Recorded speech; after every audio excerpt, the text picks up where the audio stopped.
we're live. So this is my first ever podcast, first stream, and it's about, well, the whole stream eventually, hopefully, will be about people coming together and talking about problems with alcohol, having an unhealthy relationship, as I call it, with alcohol. I mean, I don't use the term alcoholic. I kind of stay away from that. And the reason why I say that is because I don't particularly like labels on people. So I'm not an alcoholic. I just haven't had a drink for 10 years. That's as simple as that. I'm just normal. Now, some things about me, obviously this is my first one, so you'll have to hang in there, guys, with it. I suppose, with the label, I had an unhealthy relationship with alcohol for 25 years. And it almost ruined my life, almost. But I was one of these drinkers that to give it a label, and I don't like giving it labels, as I said. I was one of these people that was a functioning alcoholic. And I worked, I had a good job, really good job, a nice car, nice houses, all that kind of stuff, family, for a while anyway. And gradually my drinking increased from, going out 2 or 3 nights a week and having, 6 or 7 pints, and maybe on a Saturday or a Friday night, every payday Friday, gonna go and get hammered and basically get a taxi home, still drunk the next day.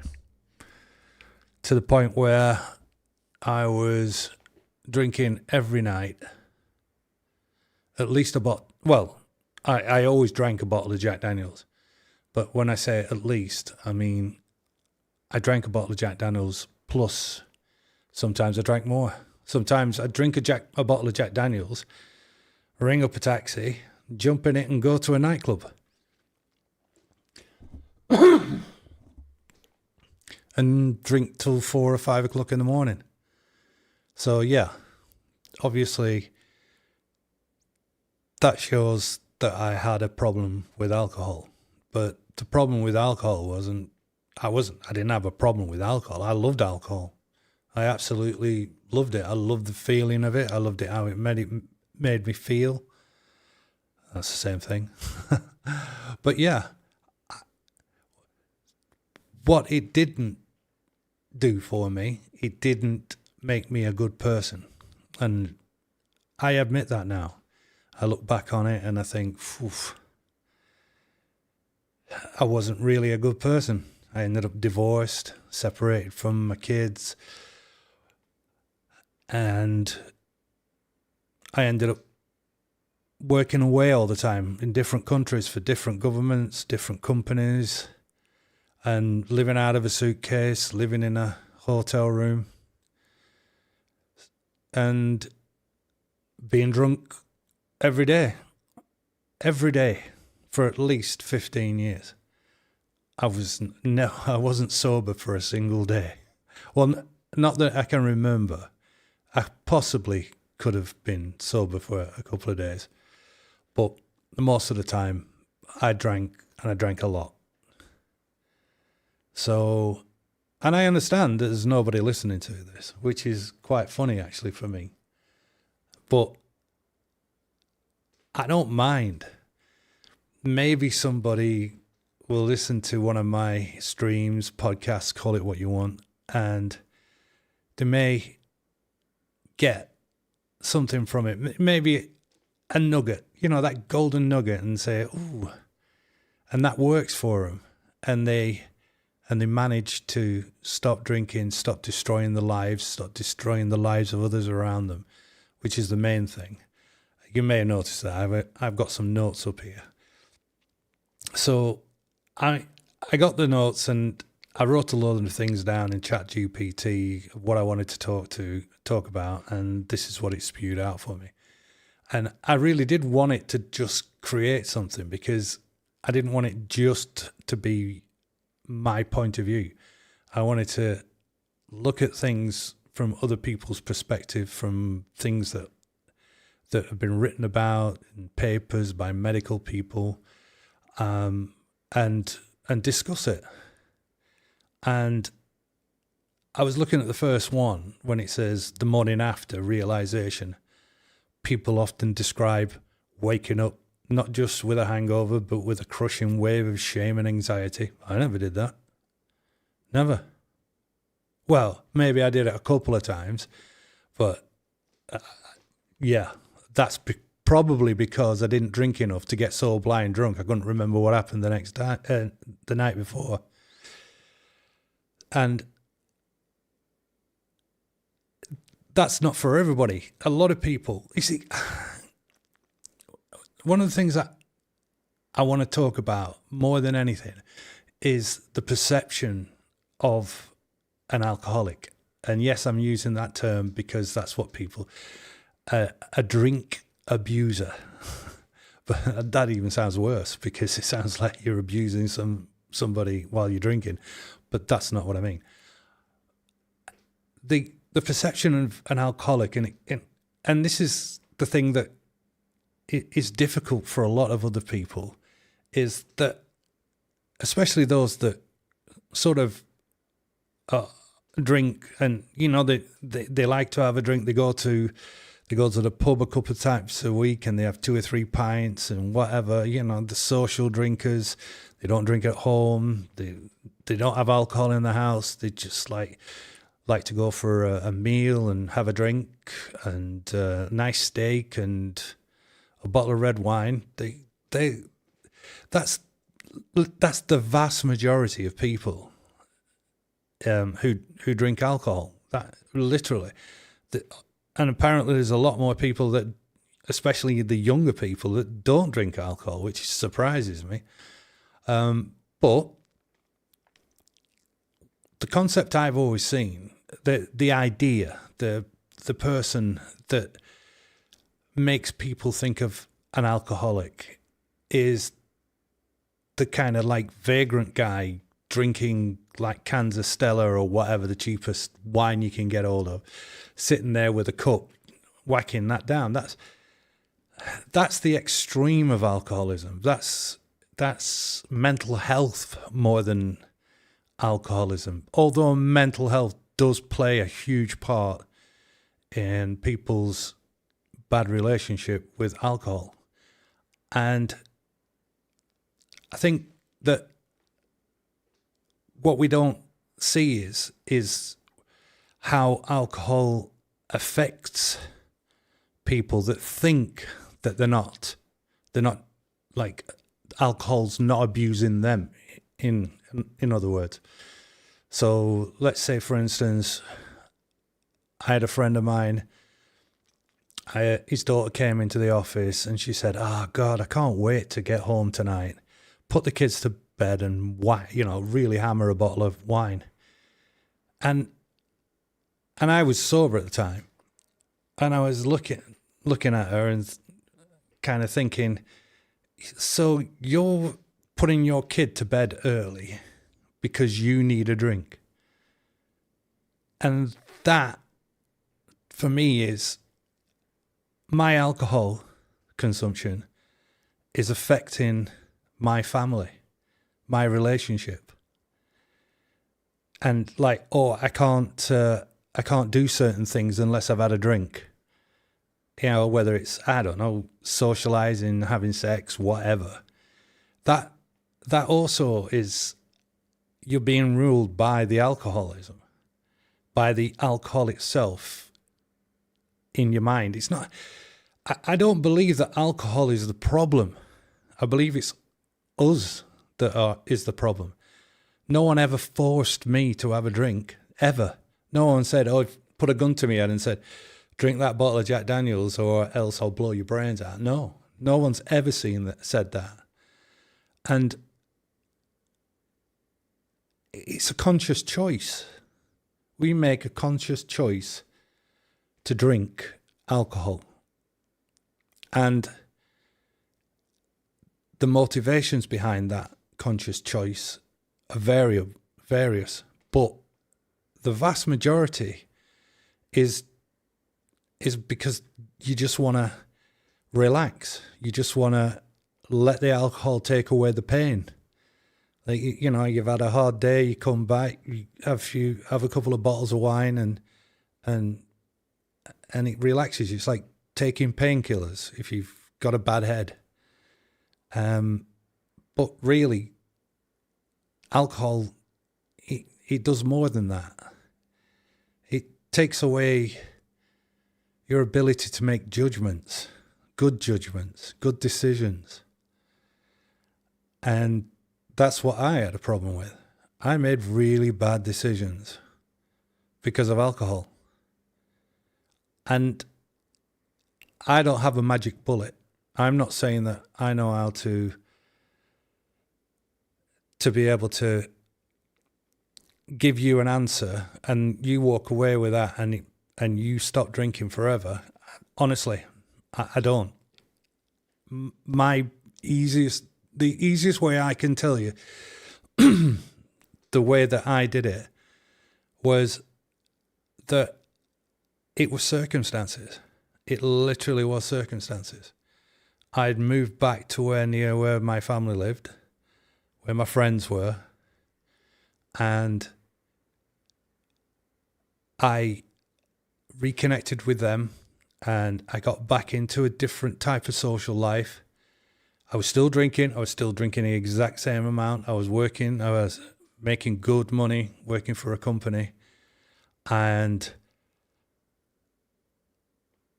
I started to realize that maybe I had a problem. Maybe. It was only a maybe. I thought,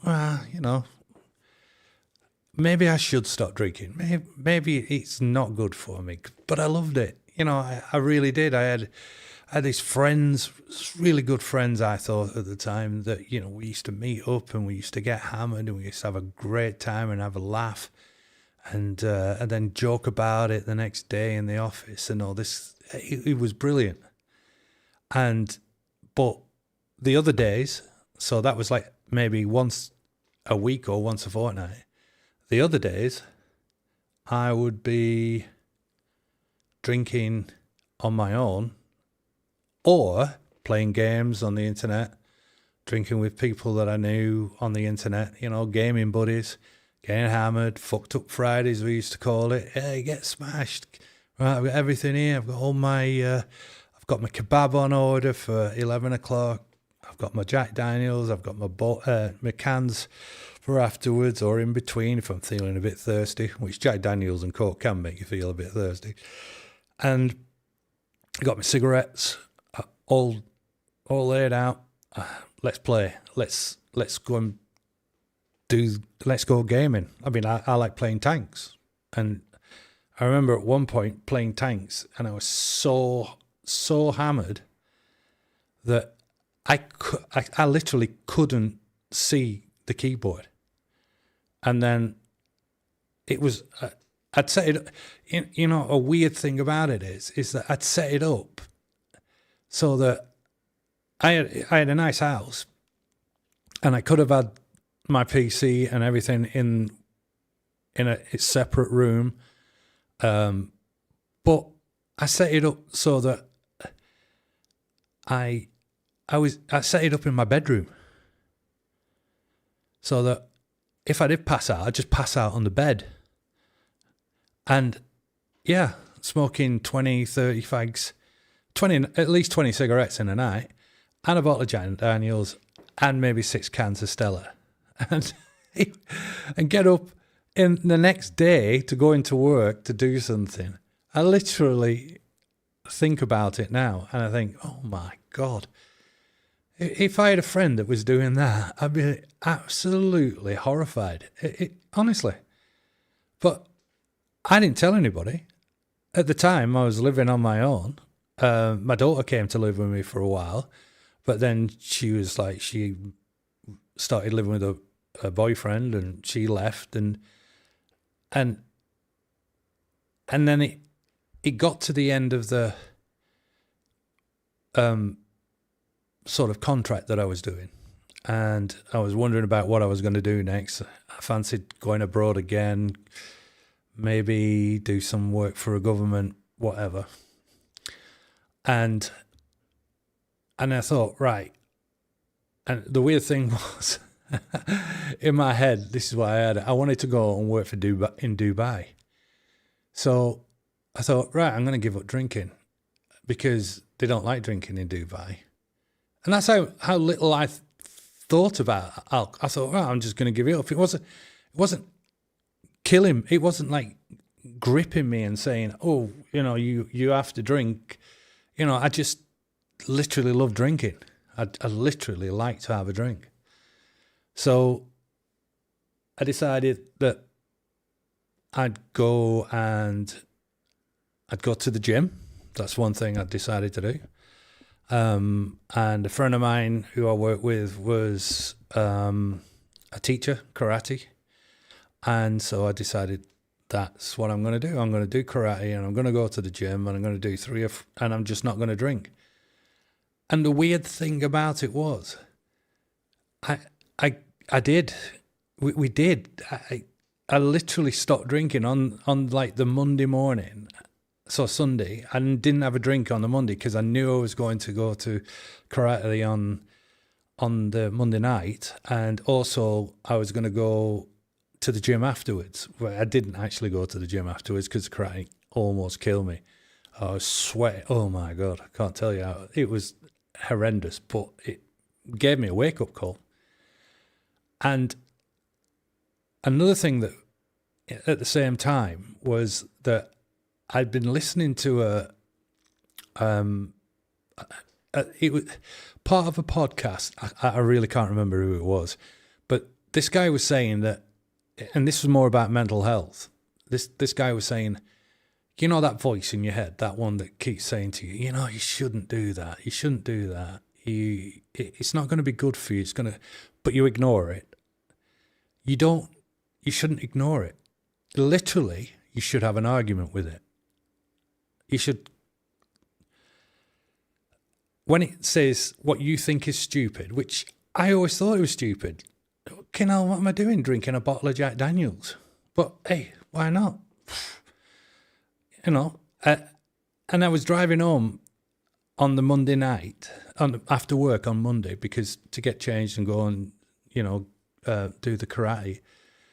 And I was heading towards the same, I always go down the same street to get to the house, and on that street just happens to be an off license. And I stopped outside the off license, and I was having an argument with myself in the car. Not like, a crazy argument, but sort of like in my head, kind of like, well, no, I'm stopping drinking. Don't you remember I told you that? And it's like, well, yeah, but you could always do it tomorrow. And this is honestly what I remember it as clear as day. You can stop tomorrow. You don't have to, you come back, you deserve it. It's going to be really hard doing the karate. You'll deserve it. You can have a drink. And I thought, Jesus, no. I don't want to drink tonight. Tonight is the night I'm not going to have a drink. And any night that I go to karate, any night that I go to the gym, the reward for that will be no drinking. And I really convinced myself. And I stopped drinking for the first time in nearly 25 years, sorry, for nearly 4 weeks. And then we were getting to the end of the contract, and things had all backed up, and I ended up being asked to do some late nights because they were really panicking. They really needed whatever I was doing to be done. And it wasn't my fault, by the way. And I'm not gaslighting them. I'm just saying it wasn't my fault.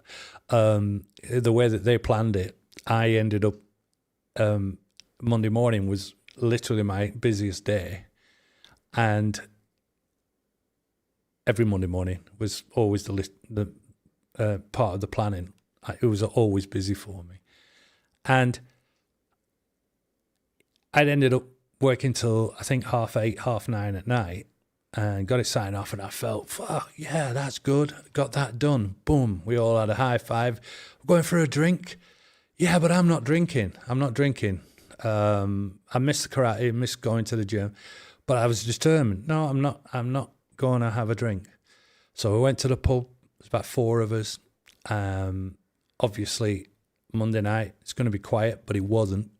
It wasn't quiet. There was loads of people in, and it was a really good atmosphere. We met some people from work, and we were having a great time. And I'm sat there with this like Diet Coke, and I'm looking at them, and they're all starting necking them down. And I realised how fast they were doing. I thought, oh, Jesus, if I wait too long, I'm going to have to really go for it to catch up. And I just broke, especially for the fact that, like, I was the second in the rounds. For people who don't realise this, in the UK, when you tend to go out, people tend to get around because it saves everyone having to queue at the bar, so that you could just like have a drink, you talking to your friends, and one of you has to go and buy all the drinks for everybody. But theoretically, it works out that everyone pays for one drink, but end up with 8 drinks, if you know what I mean. Everyone pays for a drink for each of you. And it was my turn to go to the bar, the second round. And I thought, Jesus, I'm buying all this alcohol and I'm just having a Diet Coke. And I caved. Diet Coke, no, make it a normal Coke and stick a couple of Jack Daniels into it. And that was it. Boom. I was gone. And I'd been so enthusiastic about the karate. I really got into it. I loved it. And the people there, I met loads of really nice people. And there was a cafeteria at the gym. Well, not a gym. It was like a sports centre. And we'd all gone for a coffee afterwards, and we all chilled. And there was no alcohol there, so we could only drink coffee. And we chilled and we talked. And I really started connecting with them. And I thought, oh, this is good. And I blew it in one night. That could have been the end of it. But in all honesty, I don't think it would have lasted anyway, because I wasn't stopping for the right reasons. And this is that title that you're seeing in front of you. It's not how I gave up, though. It's why that matters. And it really is the why.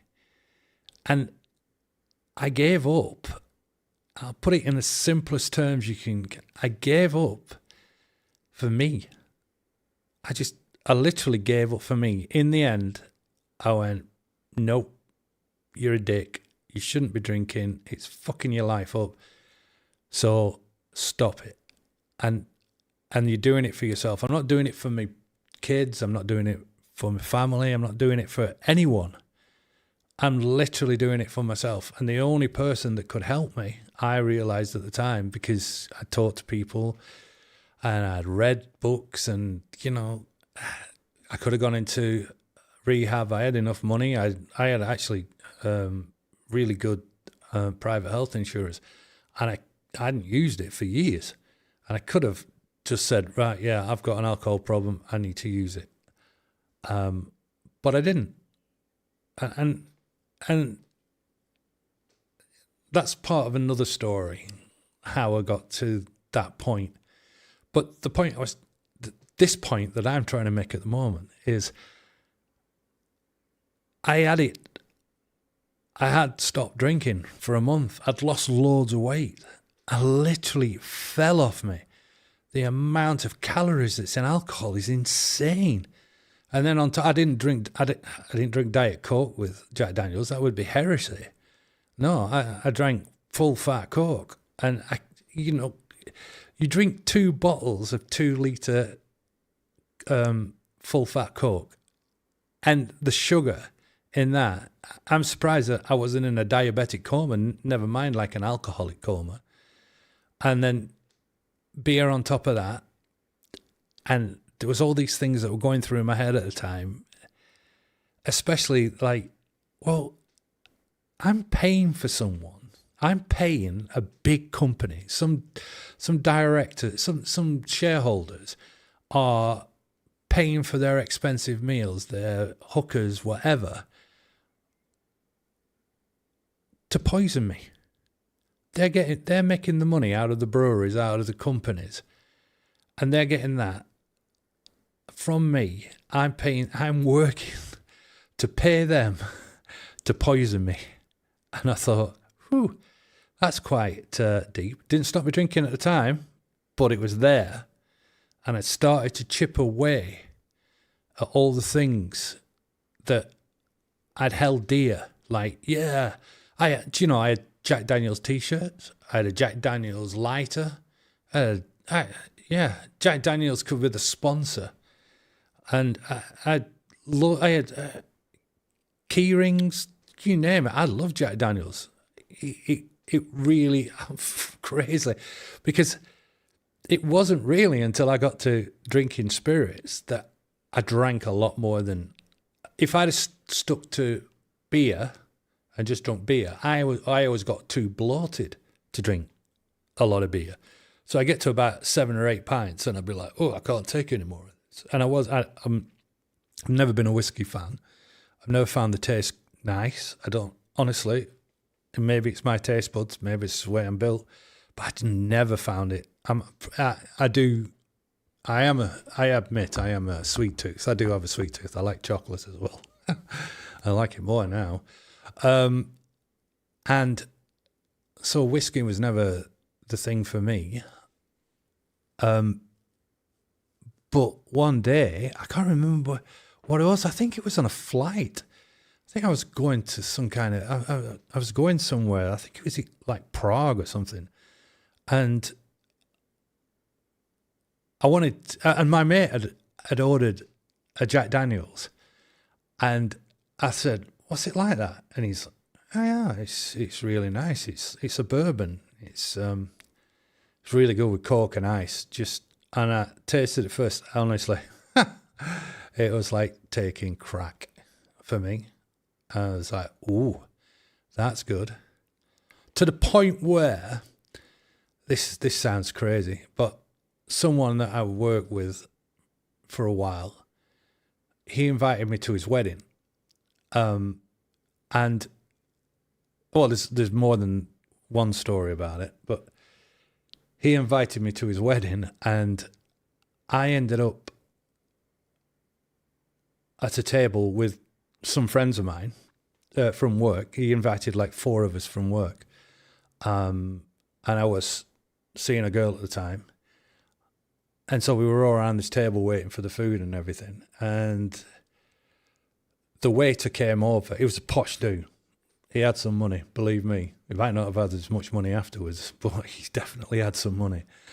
And they just plunked a large bottle of Jack Daniels right in front of me, and like a box of Diet Coke and one of those, champagne coolers with ice in it, and said, "Get at it." And I thought, "Jeez!" I looked around. I said, "Ted, cheers, mate." He's like, "Yeah, it's all right. I've got you back."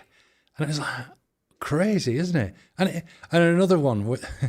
This is crazy as well. I was saying that I parked outside the off license and I'm having sort of like an argument with myself, and I was,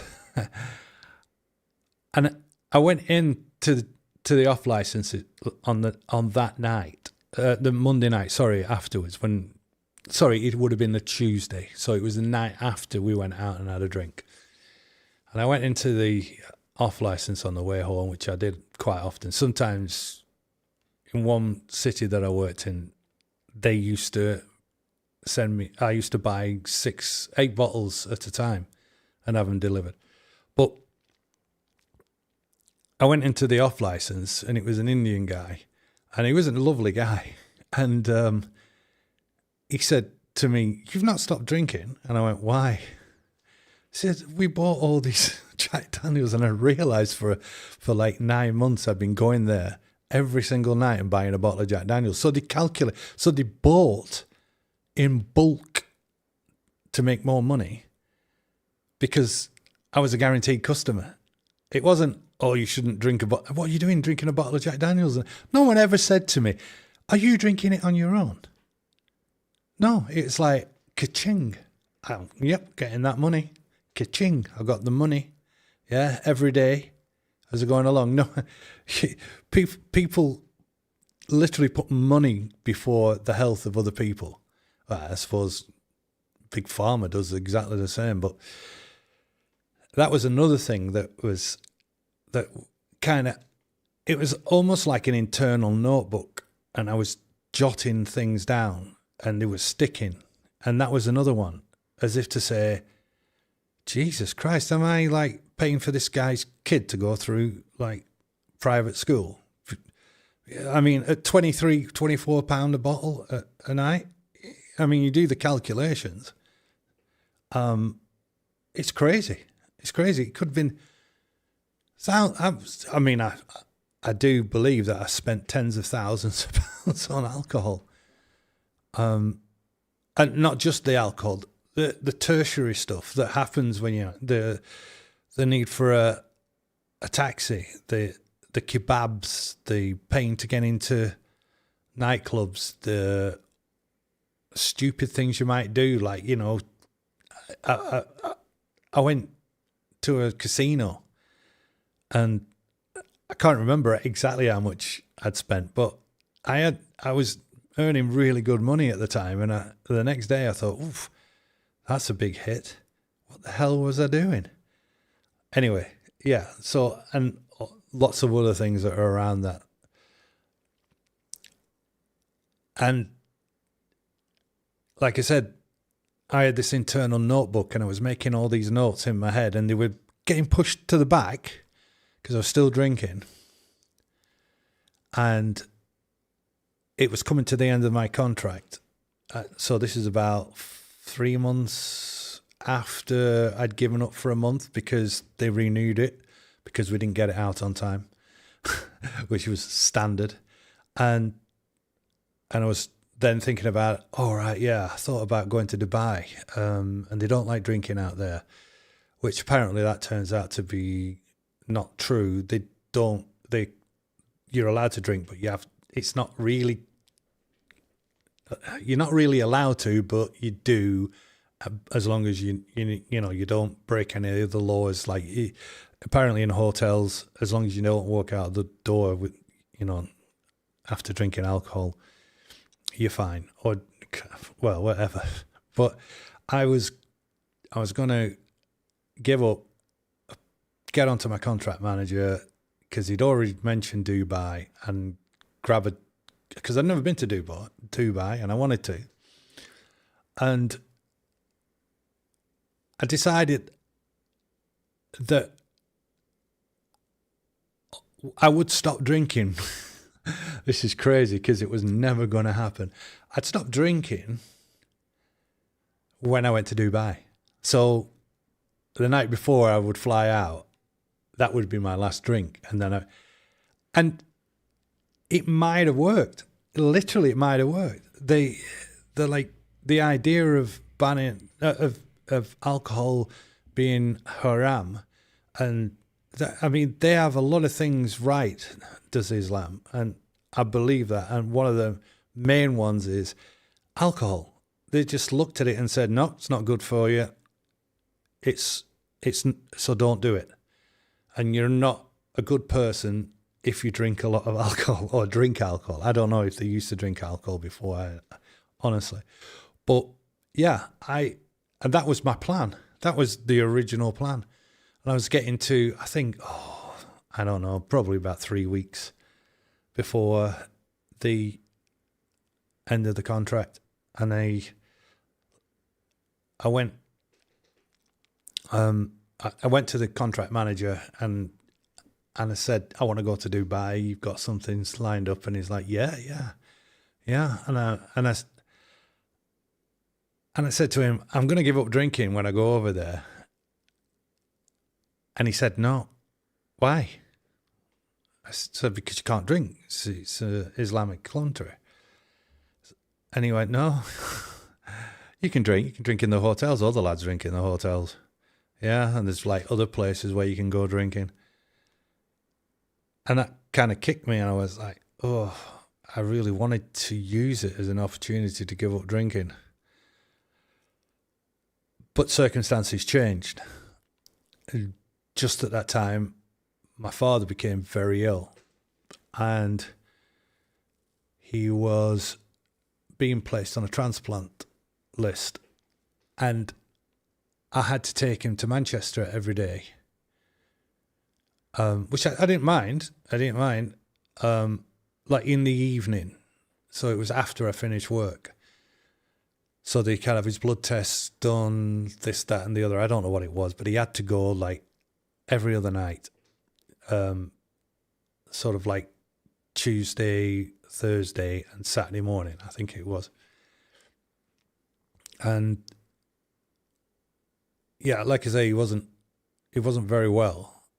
And I kind of like, I resented it a bit because it was, his illness was getting in the way of my drinking, because we weren't getting back until like 9 or 10 o'clock at night. And I didn't want to start drinking at that time because I'd be up all night. I'd be up until like 3 o'clock in the morning, and I wouldn't be able to get up and go to work. Well, I would probably, but I'd be wrecked. And then it changed again, because a couple of weeks later, they changed the appointments to mornings. And I'd gone to my boss, who I, honest, one of the best bosses I've ever had. And I said to him, look, do you mind if like 3 mornings a week, only for 1 week, my brother was going to take over for the week after. I think we'd arranged something like that. And I have to do it in the morning. Is it okay if I like do the morning and then work later on, later to 8 or 9 o'clock at night? And he was like, yeah. And I got home and I thought, oh, crap, Sunday, because we're going on Monday morning. I thought, crap, I can't drink. If I drink, all right, and I'm driving on the motorway, I would have done normally if it had just been me, but it's my dad. And honestly, morals kicked in, which is crap, really, because you just shouldn't drink and drive, ever. I thought, I can't drink, right. And I was sat there contemplating, ringing my dad up, because there was no one else to take him. And the reason why someone had to take him was just in case something happened in those like 3 hours and his transplant was available. And obviously, so I could drive home. Or they give him some medication and he couldn't drive. It was something like that. And I was contemplating, I was thinking, I've got this bottle of Jack Daniels, and I'm thinking, should I ring him up and say, I'm not feeling too well, Dad. I don't think I'll be able to tell you. Or just any lie. I remember going through about 3 or 4 lies that I could get out to. And I just couldn't go to it. I literally could not push myself or, twist my own arm hard enough to be able to say to my dad, oh, maybe I can't do something, or I just couldn't use the lie. I'm thinking about it now, and it's kind of like cringing me. So I didn't drink. And I picked him up in the morning and I felt like shit. Because literally I hadn't drunk since the night before. And I was detoxing rapid. And I was pale. I was sweating. I got into the car and I was like shivering. That night, I was seeing pink elephants. Isn't that crazy? Honest to God, I got into a sleep. I remember it plain as hell. Anything where you get to a point where you think you're going to die. If you ever see that film, you know, the one about dreaming. I can't remember what it's called now, and it says like you go once down, two down, and then three, and you can't come back from it. That night, weirdly enough, and it was bad because it almost put me off stopping when I decided to. That caused me a lot of anxiety. It was almost like that film where I was asleep and I was sleeping so deeply that I thought I'd woken up, but I literally woke up in the dream. And I was struggling. I was fighting to try and wake up. It was one of the weirdest things that has ever happened in my life. If I was going to say, oh, we're all in the Matrix, well, that was a glitch in the Matrix. Somehow I'd caused a little virus or some kind of code problem, and I had to fight, and and I was trying to wake up, and I kept waking up thinking I'd woken up, but I wasn't woken up. I wasn't awake. I was still dreaming. I was trying to get out of bed, and there was no walls. And weirdly enough, you think, oh well, your mind would construct something else instead of the walls, but there wasn't anything. It was just darkness, just my bedroom in darkness. And honestly, I remember it so vividly. My heart was racing. How can your heart race when you're asleep? That's another thing. And adrenaline. And I was like, I'm fighting for my life here. I'm literally fighting, because if I drop into the third one, because I'd seen the film, if I drop into the third one, I'm never coming back. They'll find me and I'm just like in a coma. So that's what I thought was going to happen. I thought I was going to go into a coma.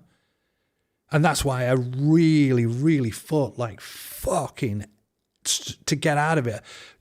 And it was painful, and it was physically painful for me. And eventually I woke up and I was like gasping, oh, Jesus Christ, you know. And I jumped out of bed because I didn't want to fall back to sleep again. And luckily it was like, I don't know where your REM sleep is at what time, but luckily it was like 5:30, and it was quite in the middle of summer, so it was light. And I just didn't go back to bed. I got up, I went downstairs, I had a cup of coffee. I was absolutely lathered in sweat, so bad that I came back and I had to wash everything. Well, no, actually, I washed it before I went. I remember, because I didn't have to pick him up until 9 o'clock, and it was only like a 5-minute drive to pick him up. So I took all the clothes off. That was part of keeping awake. I almost felt like there was something in the bedclothes that was causing the problem, which obviously it's not. But yeah, so you imagine that. And the thing was, and this is what, when I wrote sort of like notes, I wrote a lot of notes about things that had happened. And one of the things that I thought about was, that didn't happen when, excuse me, that didn't happen when I'd given up, when I went to the gym and when I went to karate. That hadn't happened. I'd just not had the bottle of Jack Daniels on the Sunday, and I'd trained. So it must have been a mental thing. It had to be. It had to be something. And that was deep, dark inside of me that was saying, oof, you shouldn't be stopping drinking.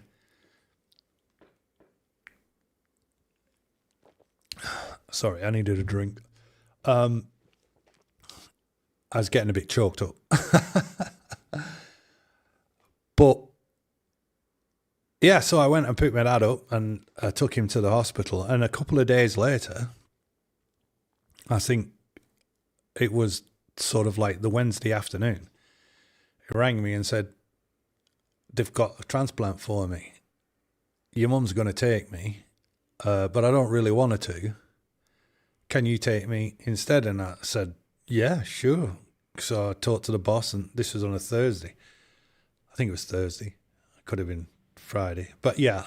And he said, yeah, get going. Don't worry about it. Well, you make up the time. Because I was on a day rate anyway. So, and I'd done more hours than I should have done. Because I actually enjoyed working, which is crazy. Well, I enjoyed the job I was doing. I don't enjoy working. But so I took him, and when we were outside the hospital, I was parked on, because he had a disabled parking, and I was driving his car. He looked at me, and my dad was a man of few words, to be honest, when it came to this kind of stuff. He said, thank you for staying sober. I was like, oh. And the note started writing in the back of my head. And he said, you don't understand how glad I feel, how much anxiety you've lifted from my shoulders by not drinking and being available to drive me to the hospital like this. I was like, oof, I was kind of like choking up a bit. And he said, would you do me a favour? Just one favour. Until I get home after the operation, could you stop drinking? Just in case something goes wrong and, something could go wrong and you've got to pick your mum up and bring her. Because my mum, she's a good driver, but it's a long way to Manchester. And I said, yeah, all right. So I was stopping for my dad. Not the right reason, but it was a reason. And I stopped and I didn't drink, and he was in hospital for nearly 3 weeks. So 3 weeks. And that kind of, how can I put it? That really was a test.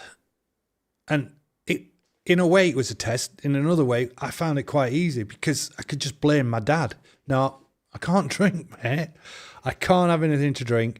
If I start drinking, I'll be hammered, and my dad's in hospital. And when you tell people something like that, yeah, if you say, I can't drink because my dad's relying on me in case something happens to take my mum to the hospital, in case, there's an emergency or anything, I just can't drink. And they're like, oh, yeah, of course, no problem. No problem, mate. No, that's fine. You tell them you're not drinking because you drink too much, and they look at you as if you've just told them the daughter's got an OnlyFans page. And it's like, why? What's wrong with you? Because then it's about you. And I think one of the problems is people, they use other people as excuses for not drinking to the friends. They lie. They'll say, yeah, I'm not drinking because I got to pick the daughter up. Or I'm not drinking because I've got a really early morning. I mean, they probably have an early morning, but that doesn't normally stop them. So they've decided to stop drinking, and they're using an excuse other than admitting that they've got a drink problem. So what does that do? That ends up being an easy out, doesn't it? Because if you want to start drinking again, you turn up at the pub and it's like, well, I don't have an early morning. I don't have to take the daughter, so I'm going to have a drink. Instead of, look, lads, I drink. My problem with drink has got hold of me, and I want to stop, and I want to stop for myself because I think it's going to fucking kill me. And then at that point, it's like Moses watching the Red Sea part, because you're going to have all the ones that don't give a shit about you, which is, when you're a drinker, is the vast majority of people around you, literally. Outside of your friends, outside of your family, I'm sorry, the vast majority are, they're drinkers, and they like to drink, and they want to drink, and they want people around them to drink because that makes them feel good about drinking. And then at the end of the day, if anything happens or they say something stupid, it's because of the booze, and everyone had booze, so, you know, that's fine. It's like I said, the Red Sea parting, you see your friends just moving away from you. Yeah, but if you've got a problem, then I've got to admit that I have a problem. And I don't have a problem. Or maybe I do have a problem, but I don't want to admit to it because I do like to have a drink. Because that fucking woman at home sounds me crazy, and the only relief I get is either sitting on the shitter or having a bottle of Jack Daniels or a few beers with the boys. And yeah, something I said to, because I worked in mental health after I gave up drinking, and then I decided, so this is the massive career change, which was part of my sobriety, part of getting off the alcohol. And the big sea change for me was the career, because I decided to go. I've been in IT for 20 odd years, and I absolutely loved it. And I sat down and I thought, right, what am I going to do? Well, one thing is, I'm a contractor. I have to go where the work is. So I'll be on my own again.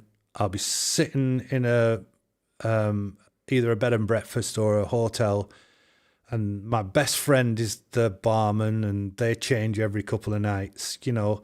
And is that what I want? So, and I'm thinking, well, it's the money, right? So, but it's the money. But is it the money? Do I do it because of the money, or do I do it because I really like being out there, and I really like to, like, on like the edge of doing things, and I like the stress, and I enjoy like getting things in on time, like really tight. And that sounds weird, but it was a big blob of world for me at the time. A big kind of like, I don't know, it was like a maelstrom, and all these things were popping out of it. And I'm thinking, you know, there was the odd things that I'd written in my mental diary, and I put down, and I thought, ooh, yeah, they're starting to build up. And I was going back through them, counting. Yeah, well, there's that, and there's this, and there's that. But that's still not enough. It's not enough. It still doesn't mitigate the absolute love of alcohol I had. So then the next step was, or the next phase in my life was, my dad, it was going to take months for him to recover, even when he got home. So I'm not going to take the contract in Dubai. And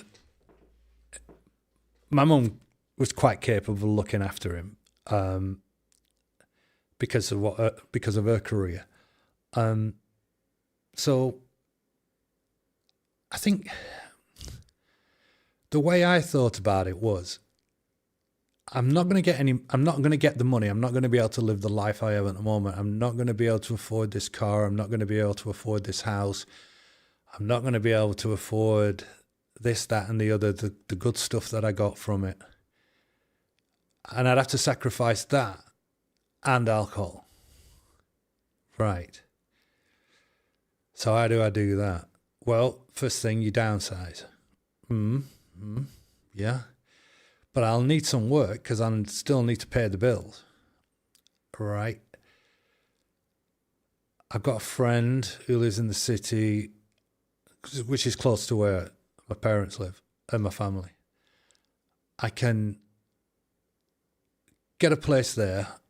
I can do some work for him because he's an IT guy, and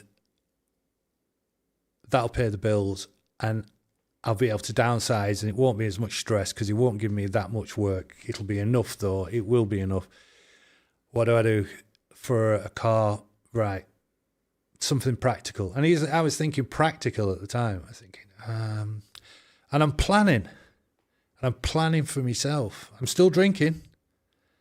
And one of the best sayings I've ever heard about alcohol is that alcohol is the thief of ambition. And it really is. Because you sat there, you're drinking, you're going, yeah, right, I'm going to do this. Yeah, I'm going to do that. Yeah, and the more you drink and the more it becomes plausible and all that lot. But at the time, I was running my dad backwards and forwards to Manchester. I still had to do, even on during his recovery, he needed to go like 3 times a week. There were nights when I was sober.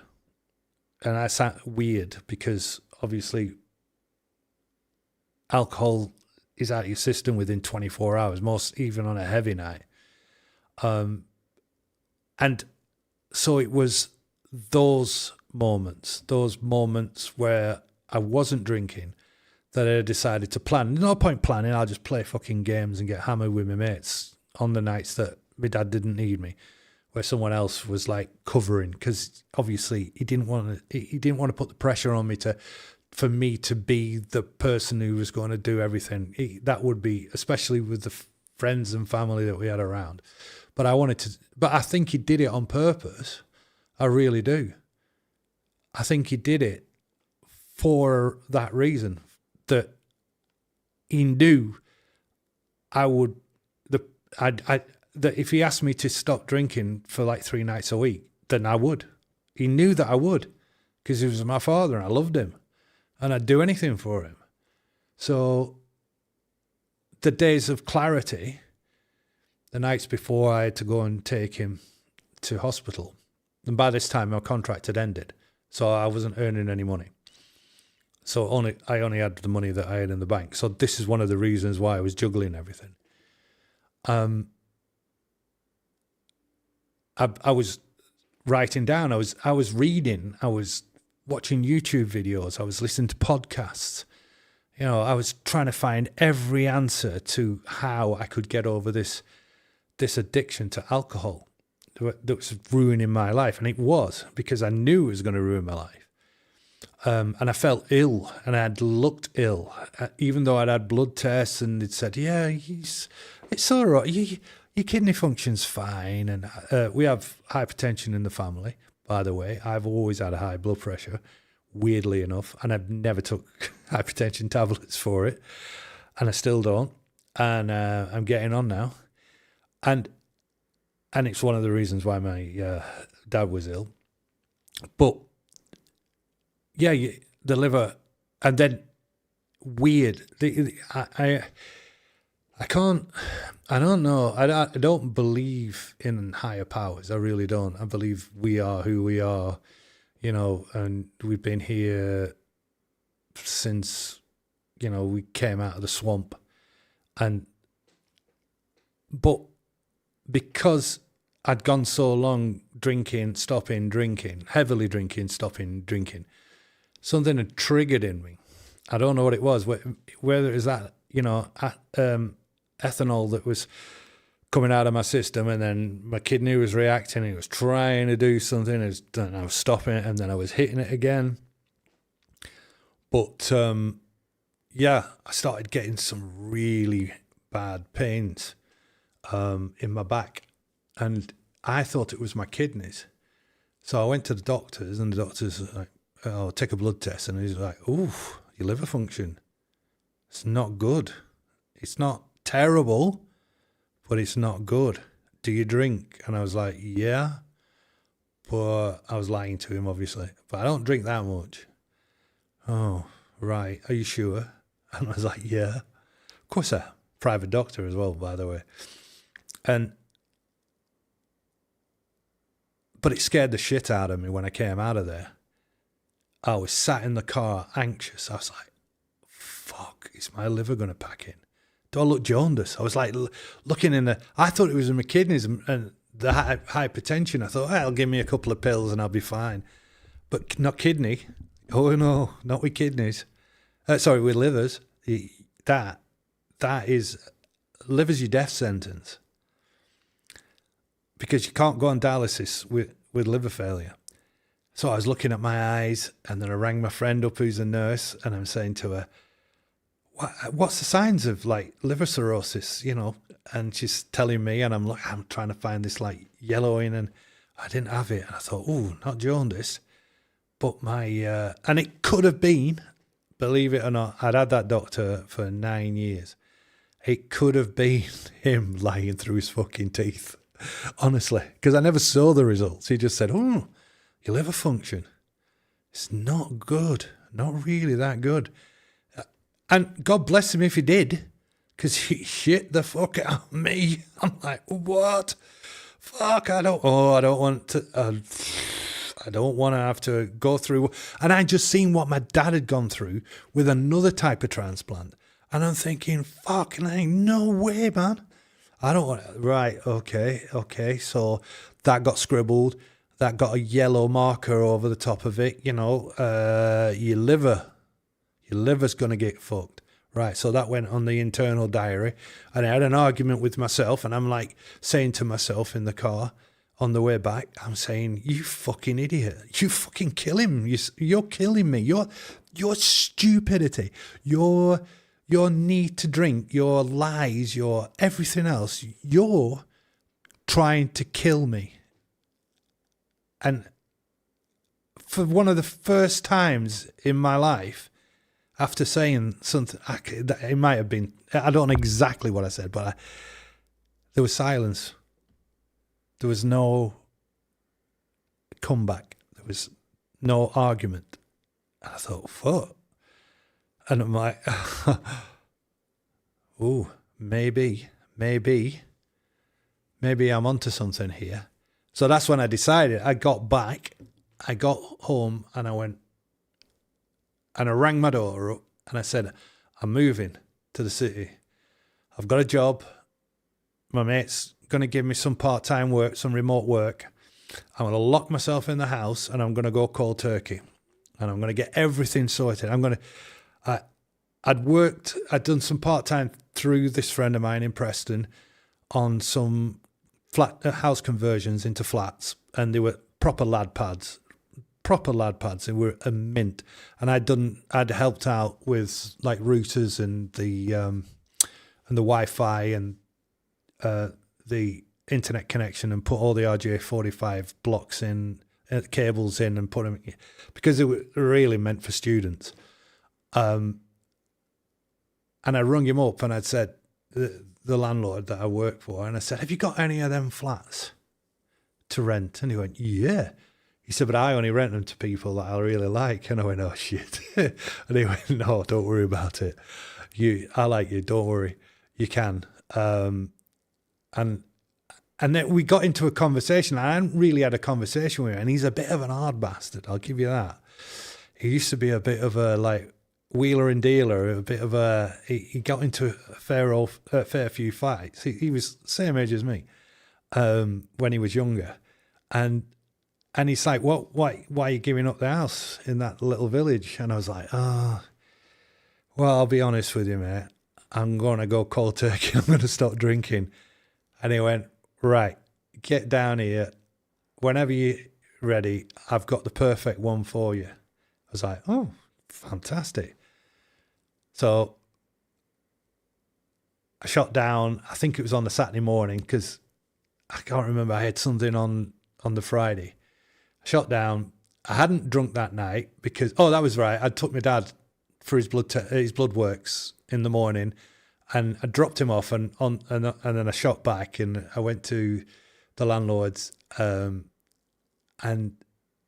he had all the forms ready to think. I had the money in the bank without any problem, even before I got rid of the other house. And I said, look, I don't know how it's going to go, but I've got $5,000. I'm going to give you $5,000.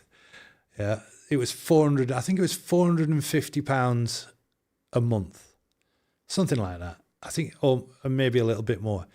I'm going to pay at least 12 months up front. And he's like, yeah. I said, because I just don't know what's going to happen. It could cripple me. I could end up like depressed. I could end up like not ever wanting to do anything. Stuck in there watching the television, feeling sorry for myself. I don't know how it's going to change my life, but and giving you the money is a firm commitment to what I want to do, because I didn't have that much. I had money, but I had money in savings and things, but I didn't want to touch that. And this is the firm commitment. My car was on lease, so that wasn't a problem. And the friend who I worked for gave me the shittiest, crappiest van of his fleet. But I loved it. I honestly loved it. And it's sort of like, all I had to do was put petrol in it. Everything else was paid for. As long as, I drove it around, and it was more advertisement for him. And he didn't really want to sell the van because he needed a van just in case one of the other vans broke down. And it was fine. And he had no room to park it at the offices. So you get it. And I was like, yeah, great. Everything was bits were starting to fall together that cleared the path. But not only that, the other thing was, like I say, I was still drinking. Literally still drinking. The other thing was that the family and the friends, I was getting closer to them. And my mum, obviously, she, as all mums would do, you're drinking, why are you drinking so much, all this kind of stuff. My dad's like, you shouldn't drink, mate. It's not good for you. It changes you as a person. And I